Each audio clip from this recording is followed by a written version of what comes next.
إن الحمد لله نحمده ونستعينه ونستغفره ونعوذ بالله من شرور أنفسنا ومن سيئات أعمالنا. من يهده الله فلا مضل له ومن يضلل فلا هادي له، وأشهد أن لا إله إلا الله وحده لا شريك له، وأشهد أن محمدا عبده ورسوله وصفيه وخليله، بلغ الرسالة وأدى الأمانة ونصح الأمة وجاهد في الله حق جهاده حتى أتاه اليقين، فصلى الله عليه وعلى آله وصحبه ومن سار على دربه واستنى بسنته إلى يوم الدين. يا أيها الذين آمنوا اتقوا الله حق تقاته ولا تموتن إلا وأنتم مسلمون. يا أيها الناس اتقوا ربكم الذي خلقكم من نفس واحدة وخلق منها زوجها وبث منهما رجالا كثيرا ونساء، واتقوا الله الذي تساءلون به والأرحام إن الله كان عليكم رقيبا. يا أيها الذين آمنوا اتقوا الله وقولوا قولا سديدا يصلح لكم أعمالكم ويغفر لكم ذنوبكم، ومن يطع الله ورسوله فقد فاز فوزا عظيما.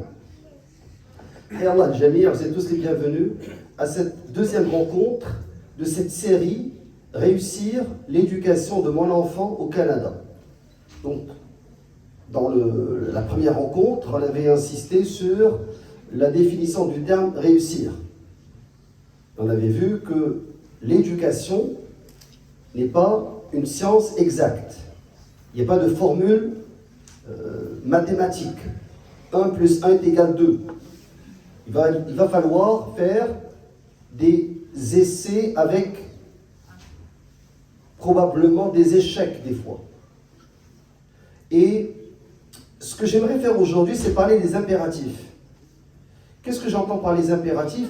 Les points importants qu'on devrait avoir, ou, vous allez voir la nuance, pas avoir, mais peut-être favoriser, créer nous-mêmes pour réussir cette éducation. Et la première des choses où je vais citer tout d'abord le plan de cette conférence, je vais essayer de ne pas être trop long, être bref, comme ça vous allez pouvoir la voir par la suite. Et Inch'Allah, quand on passera dans peut-être 2 semaines aux premières années, ensuite dans peut-être 3 semaines à l'enfance et enfin l'adolescence, puis l'atelier qu'on va voir Inch'Allah, les frères et les sœurs, chacun part, un atelier sur l'éducation de l'enfant, l'éducation de l'adolescent. On va d'une certaine manière pouvoir réviser et peut-être aussi faire des mini-tests entre nous pour tester les compétences de l'éducateur. Les 7 ou les points que j'ai retenus, le premier point, c'est que l'éducation est une science qu'il va falloir apprendre. Il va falloir laisser l'ego de côté et apprendre à éduquer. Deuxième point, vous allez peut-être être surpris, le choix du partenaire. Je parle de partenaire, vraiment. Le choix de l'époux ou de l'épouse. Ça fait partie des impératifs. Et bien entendu, certains vont dire, une sœur va me dire, je suis prise avec quelqu'un qui est démissionnaire, qui est absent. Là, il va falloir pallier cette lacune. Ou le contraire, un frère va me dire, je suis marié alors que je n'étais pas pratiquant et nous n'avons pas la même vision de l'éducation. Ça aussi, il va falloir pallier cette lacune. Troisième impératif, l'importance du modèle. Quatrième point, quatrième impératif qu'il va falloir avoir, c'est bâtir des relations, construire des relations. Donc avec ton enfant, il va falloir construire quelque chose. On va voir que la plupart des parents, malheureusement, ne construisent rien. Et quand l'enfant arrive à l'adolescence, il vient voir l'imam, il colle à la porte de mon bureau, il me dit « Qaddarallah ma sha'a fa'al. Da'a ibni. Dayya'tahu lam yada' ibnak. » Tu n'as rien construit avec ton enfant. Pour lui, tu es un étranger. Il n'y a rien en commun entre vous deux. Sixièmement, ou cinquièmement, el-bi'a, le milieu et le titre que j'ai retenu, c'est la création du milieu. Il n'y a pas de milieu islamique, ni ici, ni ailleurs. Le milieu islamique, modèle qu'on aimerait avoir. Par contre, il y a certains pays musulmans, je ne dis pas État, je dis pays musulmans, dans lesquels le milieu est plus favorable à éduquer un enfant que en terre de mécréance. Ça, il va falloir être honnête avec soi-même. Donc, la création du milieu. Sixièmement, l'encadrement. Et septièmement, le suivi. Vous savez, éduquer, c'est essentiellement deux choses. Encadrer et faire le suivi. Si tu n'encadres pas, tu ne mets pas des balises, et tu ne fais pas le suivi, tu n'éduques pas. Donc, Inch'Allah, on va commencer par le premier point. Si j'avais à demander à un père ou une mère, qu'est-ce que tu as fait aujourd'hui pour éduquer ton enfant? Vous savez la réponse que les pères risquent de me donner? Je suis sorti très tôt le matin, j'ai travaillé toute la journée, et je suis revenu, et j'ai fait des courses, et j'ai rempli le frigo, et j'ai payé les factures. La mère, elle va me dire, je les ai emmenés à l'école, et je suis allé les chercher, et j'ai cuisiné, et j'ai nettoyé la maison. Depuis le matin que je suis debout, j'ai mal aux pieds. Le père, il va me dire, je n'ai même pas eu le temps de faire une sieste ou me reposer. Du travail, je devais aller faire les courses, remplir le frigo, payer les factures. Je suis exténué. Les deux réponses, celle du père et celle de la mère, portent sur un aspect de l'éducation, et non pas sur l'éducation. C'est quel aspect? La mère et le père, quand ils parlent de elle a cuisiné, elle a nettoyé, lui, il a rempli le frigo. C'est quel aspect? التربية البدنية تربية العجول. Ils sont en train d'assurer la bouffe, tout simplement. L'enfant, il a un gîte, un domicile, et il a mangé. Peut-être la mère va me dire, je l'ai emmené à l'école, j'ai fait avec lui les devoirs. Ça, c'est quel aspect?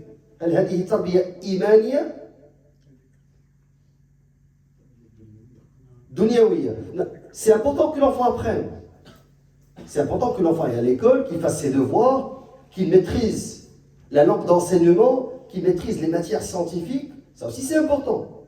Sauf que l'éducation est un terme général. Et ce qu'on vient de citer n'est qu'un aspect. Donc, pratico-pratique, qu'est-ce que ce père et cette mère ont fait ce jour X pour l'éducation de leur enfant? Dans le sens de celui que je vais vous citer maintenant. Vous allez voir qu'ils n'ont pas fait grand-chose. التربية في اللغة مشتقة من الفعل ربب والاسم الرب ويطلق ذلك على المالك والسيد المطاع والمصلح والتربية مأخوذة من معنى الإصلاح. Donc là je vous ai dit, ça c'est au niveau linguistique, qu'est-ce que éduquer? Éduquer ici, c'est d'une certaine manière, c'est élever. On est en train d'élever, regardez, même le terme élever, on n'est pas en train seulement de nourrir un corps, mais cet être humain qu'on a entre les mains, parce que c'est une page blanche, et c'est toi qui l'écris. Il va y avoir une interaction, et l'enfant va arriver à un certain niveau, un certain âge, où est-ce qu'il va avoir un sens critique, il va commencer à te dire, je ne suis pas d'accord avec telle chose, mais généralement au début, il suit, surtout les premières années, où est-ce que tu peux le modeler. Je ne parle pas de, il est parti à l'école, l'enseignante, il y a un nouveau milieu, l'enseignante l'a influencé, ses amis, ses pères, non, je parle au début, les premières années. Tu as une grande responsabilité. C'est vrai qu'il y a des penchants. Un enfant, il a sa part de l'inné. Et il y a certains hadiths du prophète, quand il a parlé par exemple de l'ilm, il y a des qualités morales avec lesquelles on est. Par exemple, shaja'a, le courage. Il y a certaines personnes, certains enfants, dès leur naissance, dès le bas âge, tu vois qu'ils sont courageux, voire même intrépides. Et d'autres, ils sont lâches. D'autres, ils sont plus réservés. Dès la naissance, on a une part de l'inné et il y a une part de l'acquis. Et d'ailleurs, les psychologues musulmans, comme les autres, disent que l'être humain, c'est une part d'inné et une part de l'acquis. L'inné, c'est les qualités avec lesquelles nous sommes nés. Et l'acquis, c'est des choses qu'on a développées.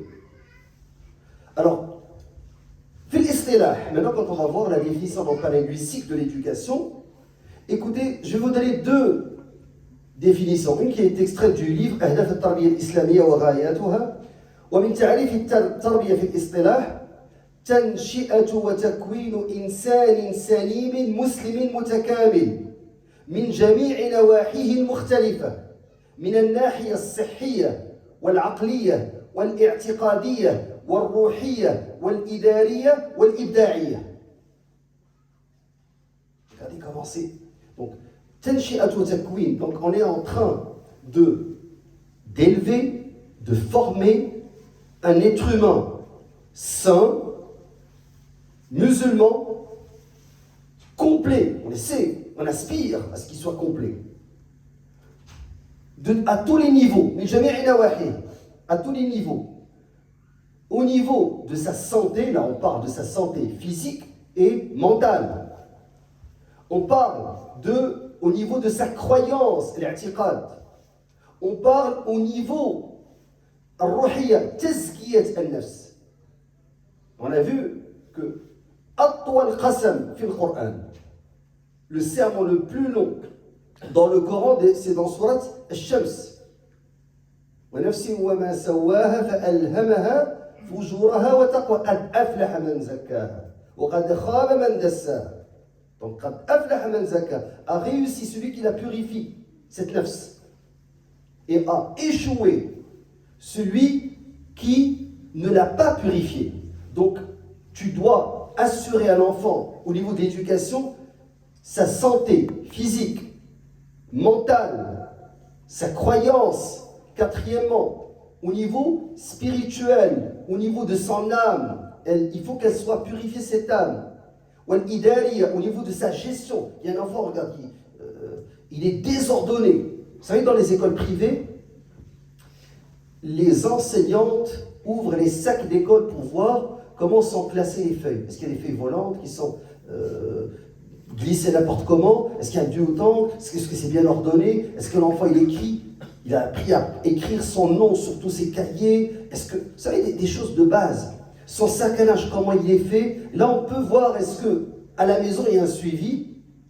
Est-ce que les parents, des fois, le même enfant, ouvre son sac à linge, toute la nourriture et elle n'est pas triée, elle est versée partout, son sac est sale, ce qui veut dire qu'il y a une lacune. Ici, au niveau des parents, ils lui ont pas appris à s'organiser. Donc, il y a cet aspect de l'organisation. Là, c'est l'innovation. Parce qu'on ne veut pas que l'enfant soit simplement un béni oui, un yes man, quelqu'un qui reproduit sans qu'il ait le moindre sens critique. Vous allez me dire, je ne veux pas trop qu'il réfléchisse. C'est faux. Parce que si toi tu l'écrases, il va être écrasé. Quelqu'un qui écrase son fils, lorsqu'il sera marié, sa femme va l'écraser, si ce n'est pas quelqu'un d'autre. Si tu écrases ta fille, quand elle sera mariée, elle sera écrasée. Donc d'une certaine manière, tu veux que ton fils ait une force de la personnalité. Bien entendu, les limites, ce sont les interdits. Ne les approchez pas à ces limites-là, ne les transgressez pas. Cheikh Ghazali, Risala Ayyuha al-Walad, dans ce texte, il nous dit وَمَعْنَى التَّرْبِيَةِ يُشْبِهُ عَمَلَ الْفَلَّاحِ. Donc, l'éducation, elle ressemble au travail de l'agriculteur. الَّذِي يقلع الشوك, il va enlever les épines, ويخرج النباتات الأجنبية من بين الزرع ليحسن نباته. Donc qu'est-ce qu'il fait l'agriculteur? L'agriculteur, il ne va pas seulement semer les graines et aller dormir. Non. Vous savez, les agriculteurs, le fellah, il n'y a pas de congé. Il va semer, il va labourer, il va invoquer Allah Azza wa Jal pour qu'il y ait la pluie, sinon il va irriguer, il va aller chercher la pluie, il va enlever les mauvaises herbes, il va surveiller, parce que des fois il y a des insectes, maintenant ils utilisent des insecticides, il va aussi vérifier les changements climatiques. Il se peut que le matin, il y ait une rosée matinale qui est trop froide, qui va brûler les herbes. Donc avant d'aller cueillir le fruit de son travail, mais de la même manière, les parents, le Cheikh Ghazali dit, t'es comme un agriculteur. Il ne suffit pas que tu prennes l'enfant, tu donnes à manger, tu l'emmènes à l'école, après tu viens me voir ou tu dis à tes amis, en sirotant un café, Da'a ibni. Non, dayya'tahu. C'est toi. Tu es responsable. Et يا الذين آمنوا قوا أنفسكم وأهليكم نارا وقودها الناس والحجارة عليها ملائكة غلاظ شداد لا يعصون الله ما أمرهم ويفعلون ما يؤمرون. Regardez, subhanallah. وعيد. Allah Azza wa Jalla يتوعد. Allah, au niveau de l'éducation des enfants, il nous menace d'un feu, c'est-à-dire un châtiment. Pour qui? Pour ceux qui ne se sont pas préservés et qui n'ont pas préservé leurs enfants. Donc il faut que tu préserves ta personne et aussi. Donc la première des choses qu'il va falloir tout d'abord comprendre, c'est que éduquer est une science. Il va falloir l'apprendre. La moindre des choses à faire, c'est suivre une formation. La moindre des choses à faire, c'est lire un livre. En tant que père, avant que qu'on te donne le droit de conduire, tu dois apprendre le code de la route, n'est-ce pas? Passer un examen.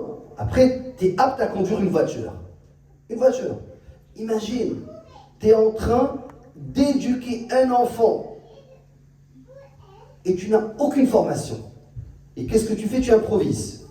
Des fois tu cries, des fois tu frappes, des fois tu punis, à droite et à gauche, tu écoutes une vidéo à droite. Wallahi mas'ouliyah. Yajib istish'ar hadihi mas'ouliyah. Il faut ressentir cette responsabilité. Mais dès que tu démissionnes, tu dis, oh, mon père, il n'a jamais, un cheikh, il est en train de raconter n'importe quoi. Mon père, quand il était analphabète, et regardez comment il m'a éduqué, comment il a éduqué mes enfants. Ok, la première des choses qu'il va falloir, sur laquelle il va falloir qu'on s'entende, au-delà des compétences d'éducation de nos grands-parents ou de nos parents.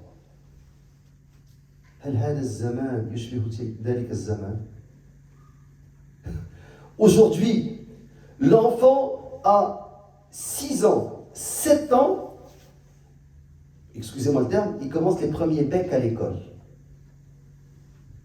Les premiers, je ne vais pas dire bisous, mais vous comprenez ce qu'il veut dire, à 6-7 ans même. L'enfant, il est connecté 24 heures sur 24. La première des choses que les parents lui donnent, c'est une tablette pour le calmer. L'enfant ne sort pas jouer à l'extérieur avec ses pairs. Il est là, en train d'ingurgiter des calories et une tablette entre les mains sans qu'il y ait le moindre suivi. L'enfant n'apprend pas à interagir en société. Il y a des gens qui habitent ici, au Canada, entre eux, hommes, femmes et enfants, ils n'ont jamais reçu des invités à la maison. L'enfant ne sait pas comment interagir avec des invités. Il ne sait pas comment parler à des personnes qui ne sont pas de sa famille. Alors que vous avez été élevés avec l'oncle, la tante, le grand-père, la grand-mère, les voisins. Bi'a islamiyya. Une chambre une pièce réservée pour les invités. Parce qu'il y a des invités qui viennent. Ici, il n'y a pas d'invités. Le salon n'est pas réservé aux invités. Et tout cela a un impact sur l'enfant. Donc, d'une certaine manière, on ne vient pas me dire que mon père, il n'a jamais étudié. Et autre chose, est-ce que vous êtes en train de me dire que les autres générations ont éduqué la génération de l'Quds? C'est qui, Inch'Allah, libéra le Masjid Aqsa? On est loin de là. Donc, éduquer une science, il va falloir l'apprendre. Ça, c'est un impératif.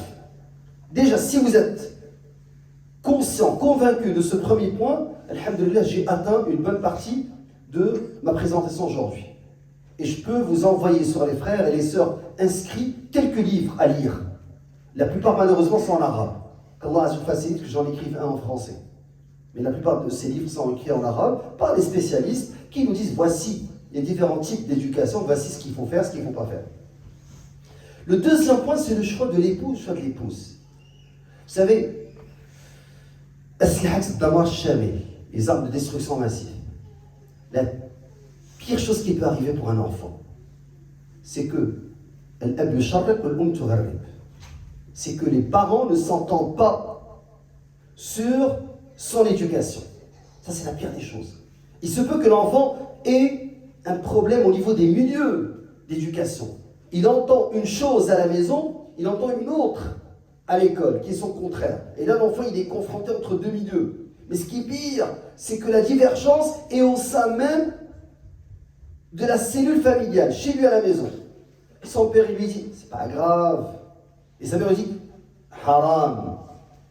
Et l'enfant, il regarde les deux, et d'après vous, l'enfant, il a une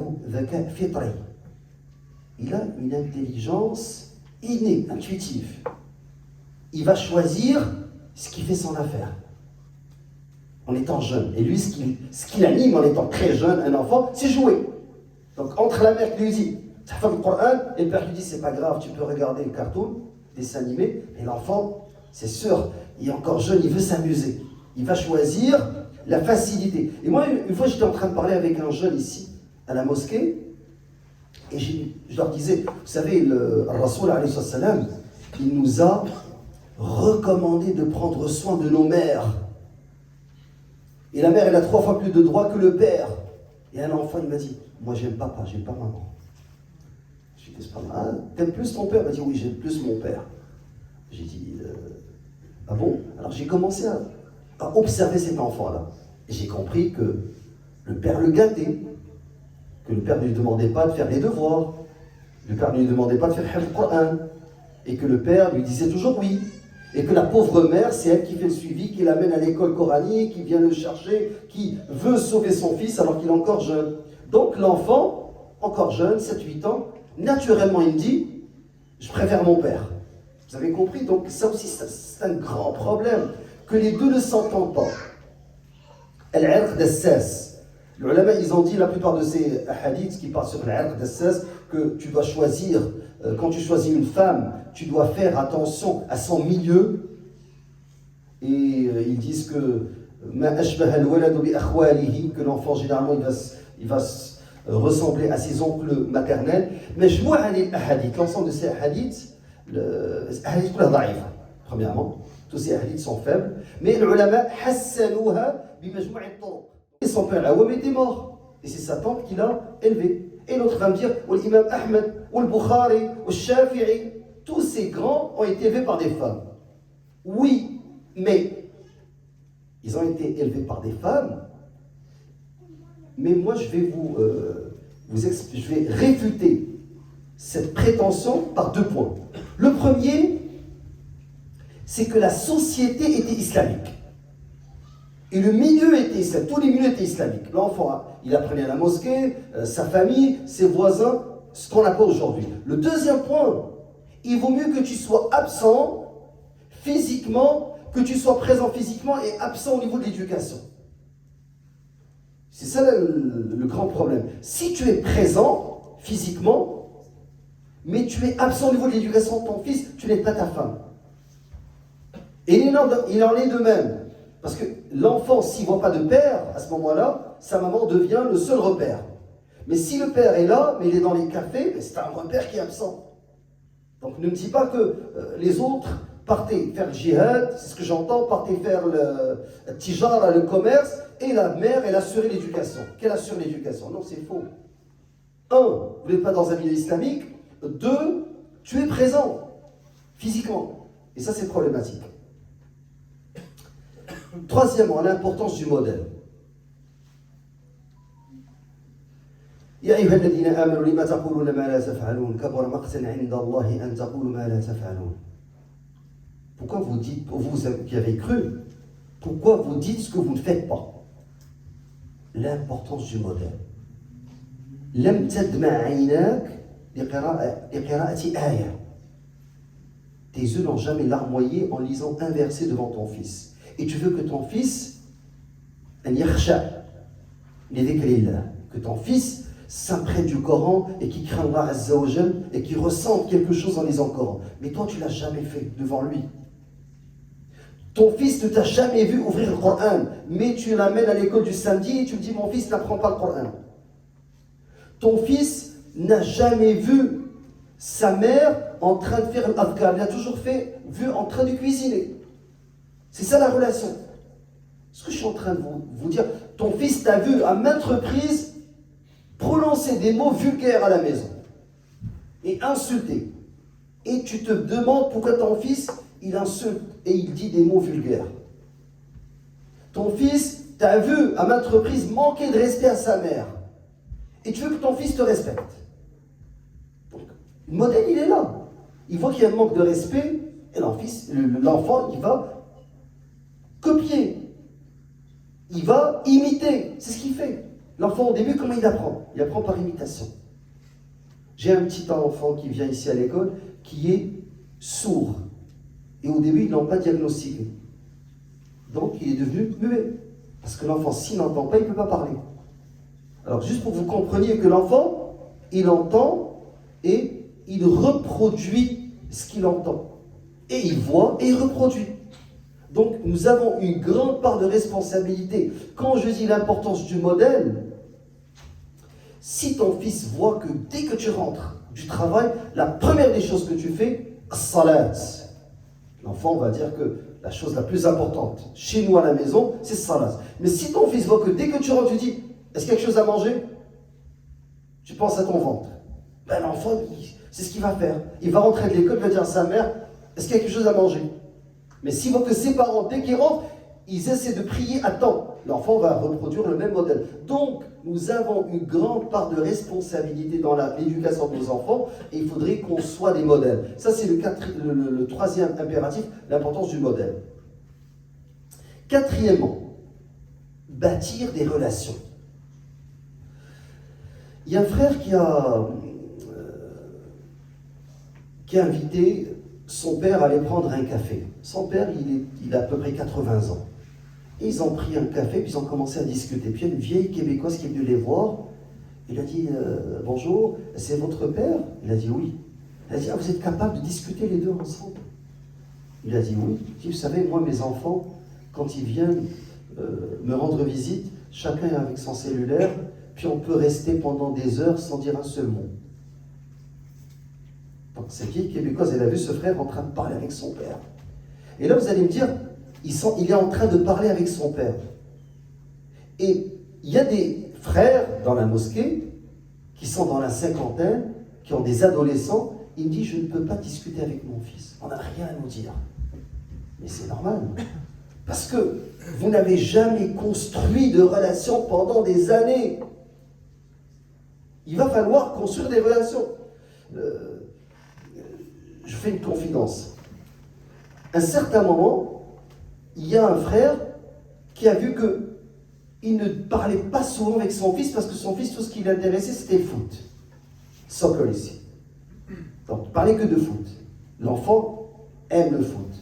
T'as beau lui faire aimer le Coran, Sir Sahaba, Sir Rasul, mais l'enfant aime le foot, il est encore petit, c'est normal. Donc, c'est une étape. Ben, commence à parler avec lui de foot. Non, je ne vais pas descendre à son niveau, c'est lui qui va. J'ai dit, laisse de côté l'ego. trouve un sujet de conversation avec ton fils ou avec ta fille. Et la relation père-fille est très importante. Très attention. Parce qu'il y a certains frères qui disent Maman, avec sa mère. Non. La fille sera équilibrée s'il y a une relation de respect, d'amour avec le père.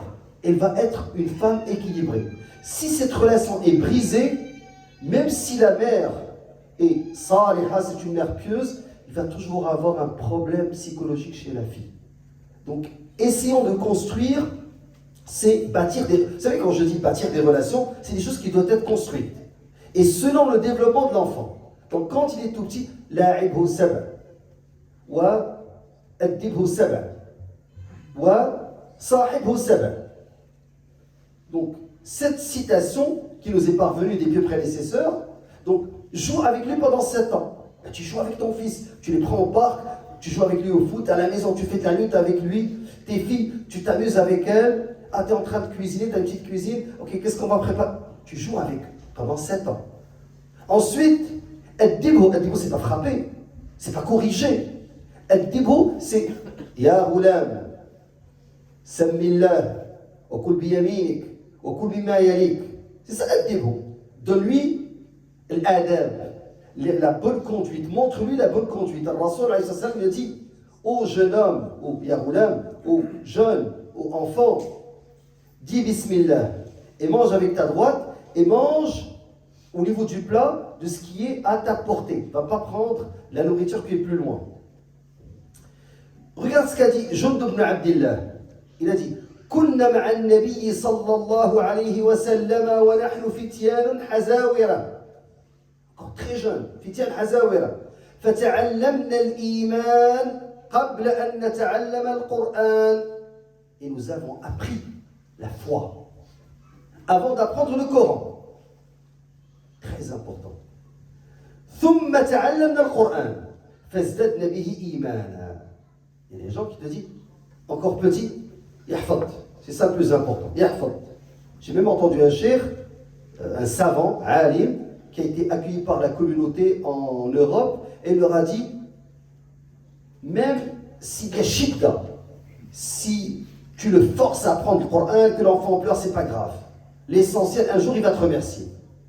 Avec tout mon respect, Hadith Jund ibn Abdillah, il a été authentifié par Cheikh Al-Albani dans Sunan ibn Majah, donc Sahih ibn Majah, il a dit Kunna ma'a Nabi, on était avec le prophète, on était encore très très jeunes. Et nous avons appris Al-Iman, la foi. Qu'est-ce que l'Iman? L'Iman a des piliers. Arkan al-Iman, 6 piliers. Al-Iman billah, وملائكته وكتبه ورسله واليوم الآخر والقدر خيره وشره.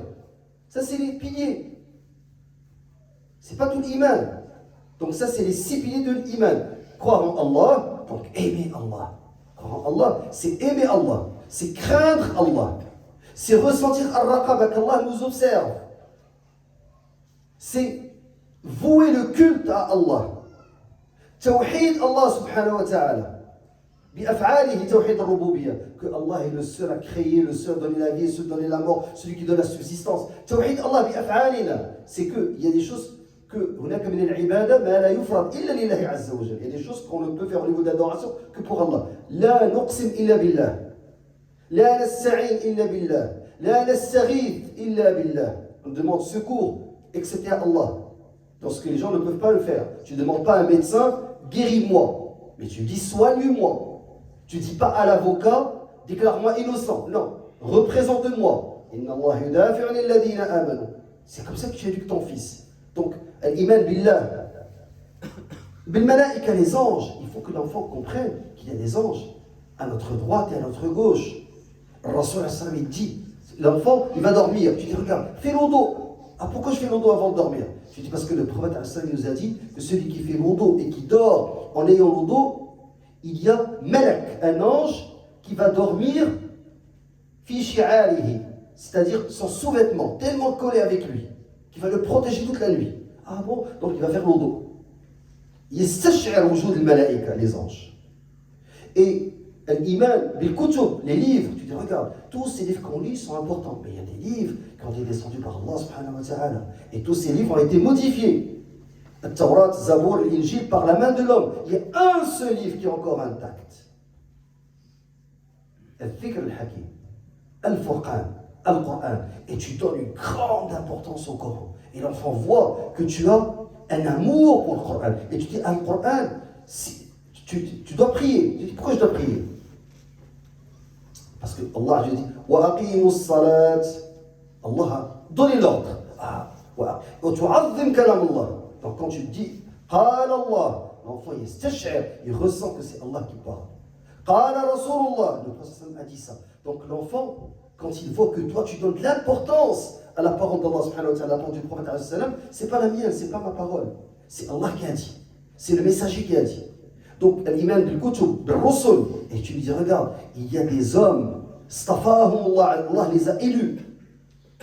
Depuis notre père, le premier prophète, Adam alayhi salam, le père de l'humanité, jusqu'au père des prophètes, qui est Ibrahim alayhi salam, et avant lui, le deuxième père de l'humanité, le premier messager, Nuh alayhi salam, en passant par Moussa, Isa, jusqu'à Muhammad sallallahu alayhi wa sallam. Et tu lui dis, ça, ce sont nos modèles. Et l'enfant, dès son jeune âge, il se dit, voici les modèles. Les modèles, c'est pas tel boxeur ou tel joueur de foot ou tel chanteur ou tel influenceur. Il va naître avec, il va grandir avec cette idée que, voici mes pères, voici mes modèles. Al-iman bi al-yawm al-akhir. Il faut que l'enfant sache que, quand on récite le Fatiha, on dit, Maliki yawmiddin. Ou, pour les frères qui récitent avec Wash, Maliki yawmiddin. Yawmiddin, yawm al-hisab. Un jour, on va être jugé. Yawmiddin, c'est-à-dire yawm al-hisab, le jour du jugement, parce qu'on va être jugé. Et on va soit réussir ce jour-là et aller au paradis. Qu'Allah Azza wa Jal fasse qu'on soit avec les prophètes. Je te racontais des histoires, des récits de Moussa alayhi salam, de Ibrahim alayhi salam. Si on va au paradis, on va être avec eux. Et écoute mon fils, écoute ma fille. Et tu les réunis, tu t'assois avec eux, tu leur parles 2 minutes. Le plus important, c'est pas le qualitatif, c'est pas le quantitatif, excusez-moi. J'étais avec mes enfants tout le dimanche, toute la journée. C'est pas ça le plus important. Tout le dimanche, j'étais en train de travailler, c'est pas grave. Mais tu t'es assis avec eux pendant 1 heure. 1 demi-heure, vous avez mangé. Vous êtes parti acheter une pizza.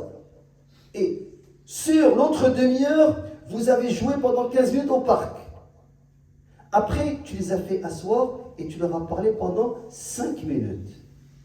Ces 5 minutes au niveau qualitatif sont plus importantes que tu restes avec tes enfants toute la journée en train de leur dire « Taisez-vous, faites vos devoirs, Qur'an le Coran » et tu donnes des ordres. Il vaut mieux 5 minutes qualitatifs avec, comme je vous ai dit, une petite sortie, une pizza, et vous allez voir l'effet sur l'enfant. Donc, al-yawm al-akhir, al-qadar. Ok, il se lève, il regarde, il y a de la pluie. Zut! Non. Rasoul, quand il y avait la pluie, il sortait et quand il arrête, à la pluie. Il voulait que cette pluie qui est pure touche son corps. Et tu dis, ça dit rahma, c'est une miséricorde d'Allah Azza wa Jal. Et s'il n'y avait pas cette pluie, il n'y aurait pas de vie. Et fais attention, qui fait descendre la pluie? C'est Allah Azza wa Jal. Donc si tu trouves le soleil, dis Alhamdulillah.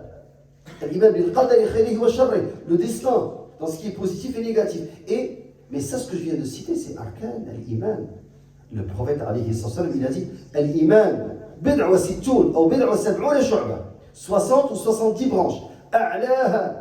قول لا إله إلا الله وأدناها إماطة الأذى عن الطريق والحياء, la pudeur, شعبة من الإيمان. Donc tu dis regarde, mais la foi, c'est pas seulement cela, la foi c'est 60 ou 70 branches. Donc c'est comme un arbre, il y a beaucoup de branches.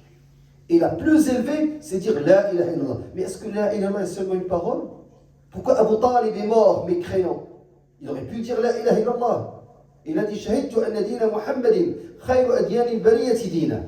Il a dit je témoigne, j'atteste que la meilleure religion qui existe, c'est celle de Mohammed sallallahu alayhi wa sallam.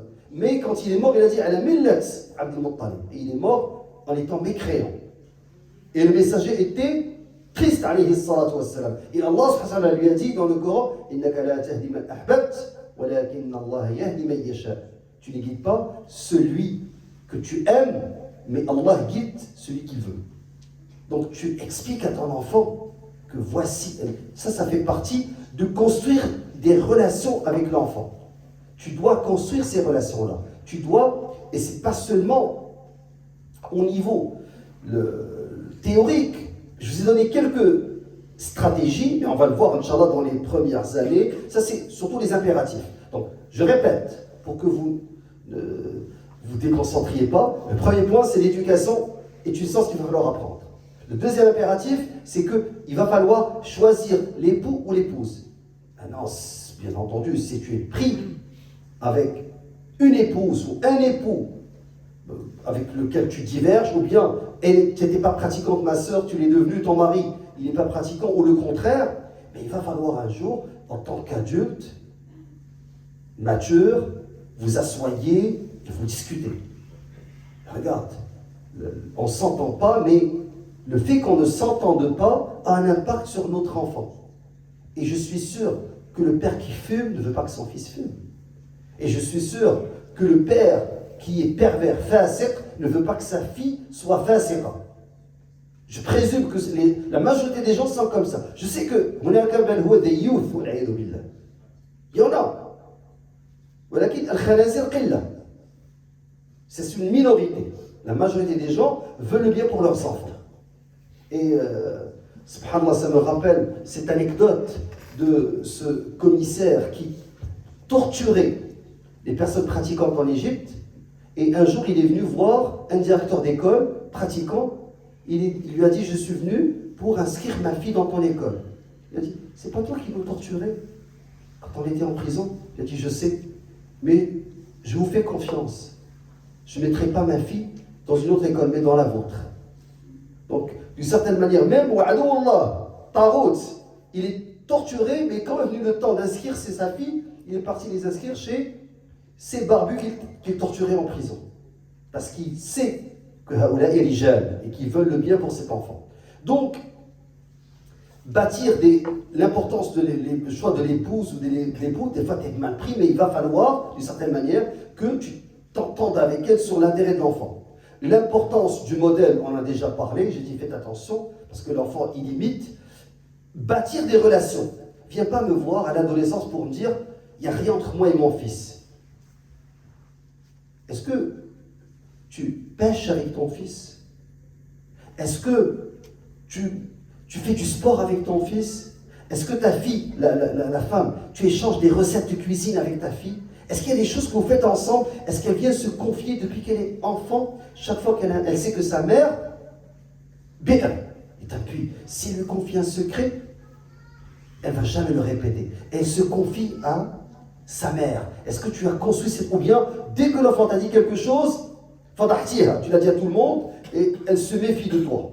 C'est très important que la fille ait une confidente. Et la mère, bien sûr, elle oriente. Elle n'est pas complice, mais elle oriente. Elle dit, fais attention. Et la fille a confiance à sa mère. C'est sa meilleure amie. Ça, c'est très important que ces relations soient bâties, soient construites. La création du milieu. Regardez, je n'ai pas dit al-bi'a saliha. Je n'y crois pas. Il faut la favoriser.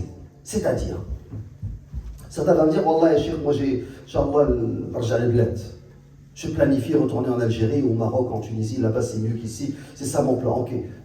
Tu planifies, un jour ton fils aura 15 ans, et là, tu vas me dire, je les trouve avec une arme. Ou ta fille a 16 ans, tu vas me dire, il faut que je la marie parce que. Il faut laisser les rêves et parlons d'une manière réaliste. Tant que tu es là, il faut que tu crées le milieu. C'est-à-dire, qu'est-ce que veut dire créer le milieu? On va commencer par la maison. Al-bi'a as-saliha, c'est quoi un milieu? Un milieu pratiquant. Vous savez, nous avons une occasion à ne pas rater pour tout remettre en place. Shahr Ramadan. Si vous ratez le Ramadan, moi je vous dis, démissionnez. Parce que le ramadan, les enfants vont vivre selon l'islam. Ça veut dire quoi selon l'islam? C'est-à-dire que les besoins de ruh, de l'âme, vont prendre le dessus sur les besoins du corps. C'est-à-dire, ah mais il n'y a que la nourriture. Il n'y a pas seulement ça. Parce que l'enfant, il sait que le maghrib, on va prendre des dates, puis on va prier salat al-maghrib en famille. Après, on va aller à la mosquée, salat al-tarawih. Après, il va y avoir l'Eid, la grande récompense. Donc l'enfant, ça va le marquer, surtout dans les premières années. 5 ans, 6 ans, 7 ans, ça c'est inoubliable. Et je sais que tout le monde planifie passer l'été au bled. Mais le fait de passer un ramadan ou une semaine du ramadan au bled, ça peut avoir aussi un impact sur un enfant dès le jeune âge. Et je suis contre la solution miracle, envoyer chaque année les enfants au bled. Ça ne veut rien dire. Ça, c'est la destruction. Pourquoi? Parce qu'il n'y a plus de routine, les enfants sont laissés à eux-mêmes. Même il y a des jeunes qui m'ont dit qu'ils ont appris à fumer au bled. Et les filles qui m'ont dit qu'elles ont mal tourné avec les cousins au bled. Faites très attention. Mais ça doit être ce qu'on va voir par la suite, l'encadrement. Si tu t'en vas au bled, okay, je m'en vais pour une semaine pendant le mois du ramadan. Et je suis là. Et j'assure l'encadrement et le suivi. Donc, j'ai parlé de la création du milieu. Et j'ai donné l'exemple du ramadan, j'ai donné des vacances. Comment est le milieu? Okay. Un milieu familial, pratiquant. Tu loues un chalet, tu fais du camping, en famille, et tu prends les repas que vous ne prenez pas généralement, les 3 repas, et même les collations que vous ne prenez pas chacun un pas, vous allez les prendre en famille. Et vous allez prier en famille. Vous allez écouter, c'est là par exemple, en conduisant. En famille, vous allez écouter Qur'an ou Anachid en famille, vous allez faire des concours une vraie famille. Donc, même si vous dépensez 2 000, 3 000 $ pour des vacances dans un chalet ou du camping, pour moi, ce n'est pas de la perte d'argent. Ça, c'est extrêmement important parce que vous êtes en train d'investir dans la création d'un vrai milieu familial pratiquant.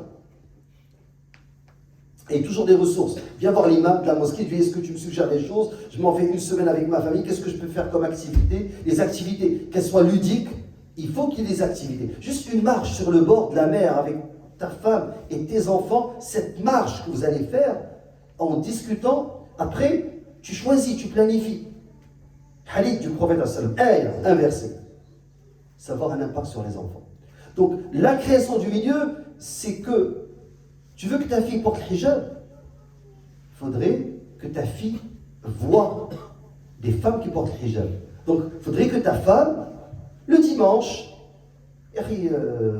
sorte de la maison, qu'elle invite 4-5 sœurs qui viennent avec leur hijab, avec leurs enfants, et qu'elles fassent une nourriture, qu'elles mangent ensemble. C'est très important pour l'enfant, pour la fille. Elle va avoir des modèles. Tu veux que ton fils soit élevé avec des hommes, avec les jeunes, choisis des frères, non pas du café, mais de la mosquée, et essayez d'avoir des rencontres hebdomadaires. Chaque semaine, vous allez chez quelqu'un, vous mangez ensemble, vous discutez, et l'enfant voit qu'il n'y a pas de trtinade, qu'il n'y a pas de mixité. Quand vient le temps de la prière, vous allez faire l'adhan, vous allez prier. Ce milieu que tu crées pour l'enfant doit, regarde, j'ai parlé du milieu familial, le milieu dans lequel il va grandir, les amis de la famille qui sont pratiquants, il n'y a pas de mixité, tout ça va marquer l'enfant.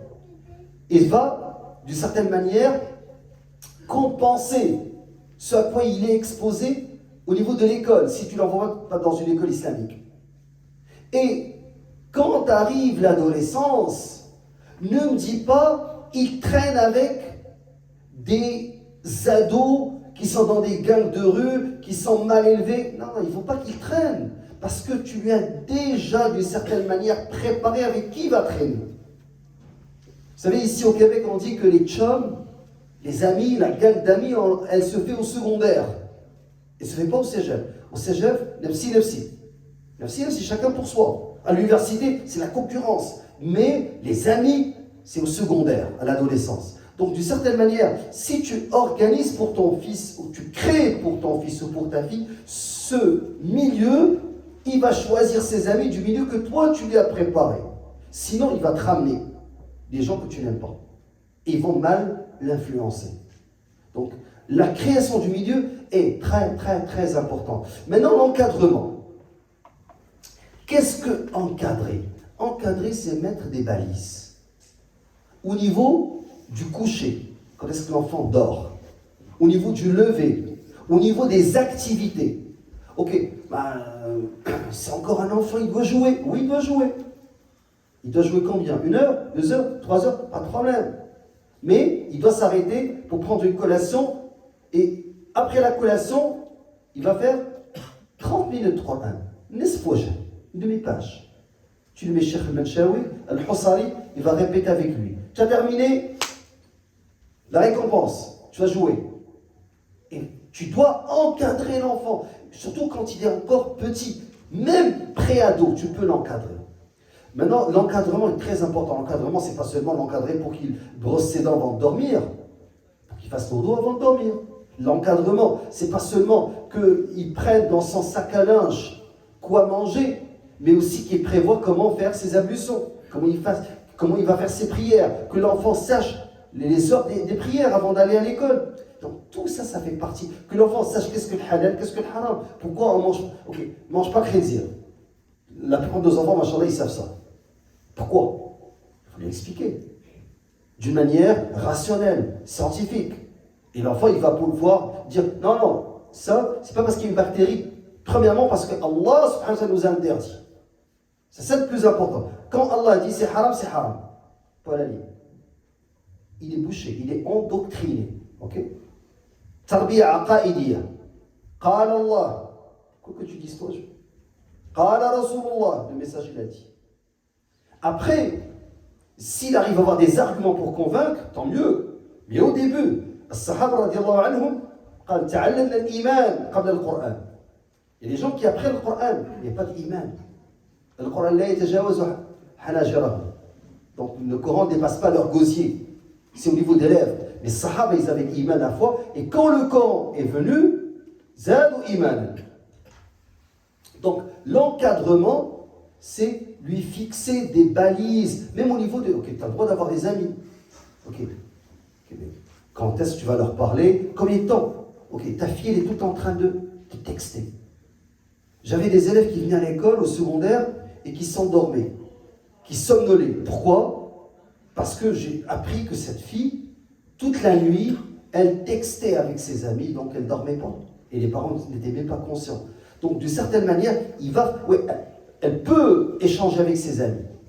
Mais l'encadrement, c'est combien de temps et quand? Parce que tu ne peux pas tout interdire. Mais tu peux encadrer. Le suivi. Et c'est ça ce qui est difficile. Tu peux encadrer, mais maintenant il va falloir faire le suivi.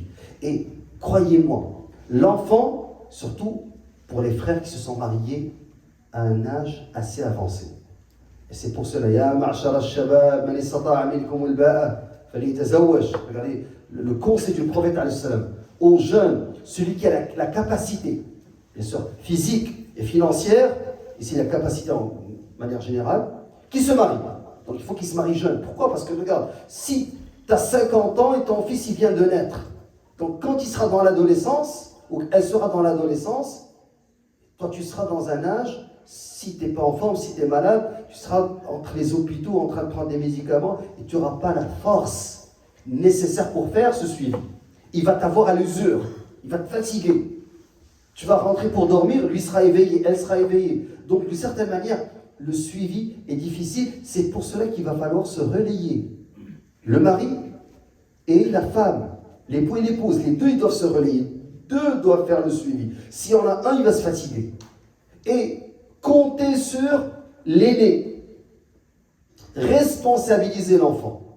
Tu prends ton fils. Regardez, il y a quelqu'un qui me disait nos parents étaient analphabètes. Regarde, elle jette. Mon grand-père ou le tien qui était analphabète, un jour il prend son fils et dit écoute, Ismaël Abounay, écoute mon fils. Un jour, il lui a jamais parlé à son fils. C'est quelqu'un qui est analphabète, fellah, un agriculteur. Mais un jour il a pris son fils entre hommes, il lui dit écoute, si je meurs, c'est toi l'homme. Et l'enfant il m'a dit, j'ai senti un fardeau lourd sur mes épaules. Mon père qui ne m'a jamais parlé, il connaît les hadiths, les Coran, il m'a dit un mot. Zarraj. Et ça, ce terme-là, quand j'y pense, mes cheveux se hérissent parce qu'il m'a fait porter un lourd fardeau au niveau de mes sœurs, de mes frères, et j'ai ressenti la responsabilité. Donc, c'est très important, subhanallah, que ce suivi-là se fasse par le père, par la mère, mais aussi par peut-être l'enfant aîné ou la fille aînée. Tu te dis, regarde, quand tu étais adolescente, tu m'as donné beaucoup de problèmes. Mais maintenant, je ne veux pas que tes sœurs tournent mal, c'est toi la responsable. Et tu vas voir, il y a un frère qui est venu me voir et m'a dit, alhamdoulilah, ma fille aînée est devenue mon allié. Avant, elle me faisait plein de problèmes. Mais maintenant, c'est elle qui m'aide. Et même des fois, elle dit à sa mère, c'est pas comme ça. Mon père a raison. Alors qu'au début, elle donnait beaucoup de problèmes. Je dis, alhamdoulilah, sabarta. Fallah Azza wa Jal jazak li sabrika. Subhanallah, qu'est-ce qu'il t'a récompensé par le fait qu'il t'a offert un appui que tu n'attendais pas.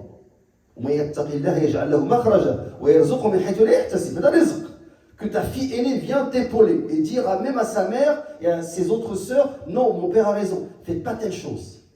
Donc ça, c'est grosso modo les 7 impératifs qu'il va falloir développer. J'aurais pu ajouter rapidement, si c'est un luxe, je ne l'ai pas cité, si vous êtes en contact avec les grands-parents. Parce que généralement, l'enfant, quand il dormait avant, c'était la grand-mère, qui lui disait des contes avant de dormir. Il apprenait la langue de la grand-mère. C'est le grand-père qui le faisait sortir, qui l'emmenait le coup de table, qui lui parlait. Donc si vous avez le luxe d'avoir vos parents, soit parrainage, regroupement familial, c'est un luxe. Et c'est quelque chose qui est très important. Vous n'allez pas perdre la langue de vos enfants. Tous ceux qui ont vécu avec leur père ou leur mère ont garanti la langue maternelle de l'enfant. Ça, c'est un point très important. Si vous arrivez à l'avoir, ça serait... Et je n'ai pas cité la langue arabe, mais subhanallah, le fait d'inculquer l'arabiyya, l'arabiyya, ce n'est pas l'urat l'arabe, ce n'est pas la langue des arabes, avec tout mon respect. L'arabiyya, c'est l'urat l'islam, c'est l'urat al-Qur'an. Donc, dès que l'enfant maîtrise l'arabe, tu viens de faire un grand pas pour préserver ton fils. Donc, Inch'Allah, prochaine rencontre, qu'est-ce que j'apprends à mon fils ou à ma fille lors des premières années?